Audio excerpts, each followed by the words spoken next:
રાજ્યના 181 તાલુકામાં વરસાદ પડ્યો છે। હવામાન વિભાગની આગાહીના અન્વયે વરસાદ પડ્યો છે। 20 તાલુકામાં 3 થી 8 ઇંચ સુધીનો વરસાદ પડ્યો છે। બનાસકાંઠાના વડગામમાં સૌથી વધુ 7.52 ઇંચ વરસાદ છેલ્લા 24 કલાકમાં બનાસકાંઠાના વડગામમાં સૌથી વધુ 7.22% વરસાદ પડ્યો છે।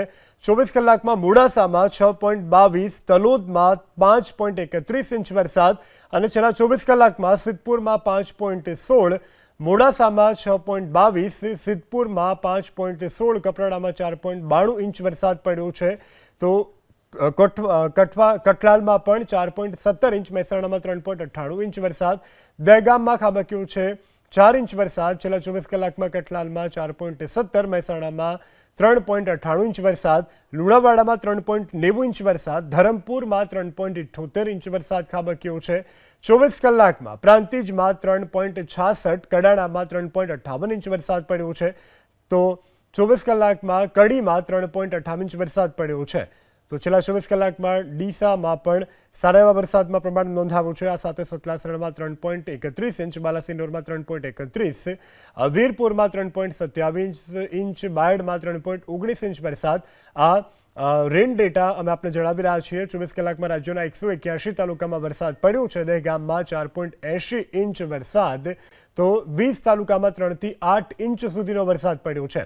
હવામાન વિભાગની આગાહીને અન્વયે રાજ્યના વિવિધ વિસ્તારોમાં આજે વરસાદનું એલર્ટ જે છે તે જાહેર કરવામાં આવ્યું હતું। ત્યારે છેલ્લા 24 કલાકમાં આ વરસાદના આંકડા અમે આપને જણાવી રહ્યા છીએ। ક્યાં કેટલો વરસાદ પડ્યો છે? રાજ્યના 181 તાલુકામાં વરસાદ પડ્યો છે, જેમાં 3 થી લઈ અને 8 ઇંચ વરસાદ રાજ્યના વિવિધ તાલુકામાં નોંધાવ્યો છે। છેલ્લા 24 કલાકમાં દહેગામમાં 4.80 ઇંચ વરસાદ ખાબક્યો છે। તો આ સાથે કઠલાલમાં 4.17 ઇંચ વરસાદ, મહેસાણામાં 3.98 ઇંચ વરસાદ, બનાસકાંઠાના વડગામમાં સૌથી વધારે વરસાદ પડ્યો છે 7.3 ઇંચ વરસાદ, તો લુણાવાડામાં 3.90 ઇંચ, ધરમપુરમાં 3.78 ઇંચ અને પ્રાંતિજમાં 3.66 ઇંચ, કડાણામાં 3.58 ઇંચ વરસાદ, સિદ્ધપુરમાં 5.16 ઇંચ વરસાદ ખાબક્યો છે। દહેગામમાં 4.80 ઇંચ વરસાદ પડ્યો છે। રાજ્યમાં છેલ્લા 24 કલાકમાં સતલાસણામાં 3.31 ઇંચ વરસાદ અને બાલાસિનોરમાં 3.31 ઇંચ વરસાદ, તો વીરપુરમાં 3.27 ઇંચ અને બાયડમાં 3.19 ઇંચ વરસાદ ખાબક્યો છે। છેલ્લા 24 કલાકના વરસાદના આંકડા છે।